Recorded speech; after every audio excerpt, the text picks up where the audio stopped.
You hear this one a lot. Science has proven evolution, therefore evolution is true. Since evolution is true and Christians don't believe it, then Christians don't believe science and they aren't rational people. Really, let's put that claim to the test. First off, evolution in the sense that things change is evident. No rational person disputes that. Therefore, rational Christians believe it. We can observe change, but evolution in the sense that life came from non-life and then that life began to randomly generate new genetic information and over time it eventually produced humans is something entirely different and something that quite honestly doesn't hold up against science. In other words, evolution in the sense of molecules to man is not scientifically plausible and therefore should not be viewed as scientific fact. Quite honestly, it is in great opposition to science, that is, observational science, the kind of science we can test and repeat and use our five senses to understand. Science demonstrates that over time, living organisms lose genetic information. They don't gain it. That same science demonstrates that life doesn't arise from non-life. Follow along if you would. Fact 1. There is no known observable process by which new genetic information can be added to an organism's genetic code.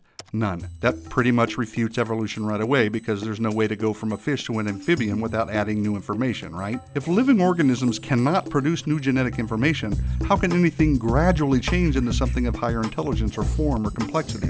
That is, how can anything evolve from an amoeba to a man without adding new genetic information? The answer, of course, is that it can't. Plain and simple. Now, some have speculated and they have imagined all kinds of things and they brought in artists to produce creative renderings based on guesses, and they have been successful in telling a very convincing story that humans evolved from ape-like creatures. But those are just drawings, people. They're just stories. But what we really observe is humans are humans and apes are apes. Now, if fact 1 buried evolutionary thinking deep into the Precambrian soil, this next fact, fact 2, tosses so much sediment on it that not even the greatest team of paleontologists with the latest subterranean gizmo could dig up the remains. Check this out. Never, again, never has it been observed that life can come from non-life. So here are two major scientific evidences against evolution. I reiterate for clarity, life has never been observed to come from non-life, and there is no known, observable process by which new genetic information can be added to the genetic code of an organism. So molecules to man evolution doesn't really make scientific sense. Yet we are all here, and life is all around us in various forms. Although evolution cannot account for this, the Bible can. The Bible reveals that the all-powerful, all-knowing, supernatural God created the heavens and the earth out of nothing, and all life according to its kinds, that is, each with its own set of genetic information.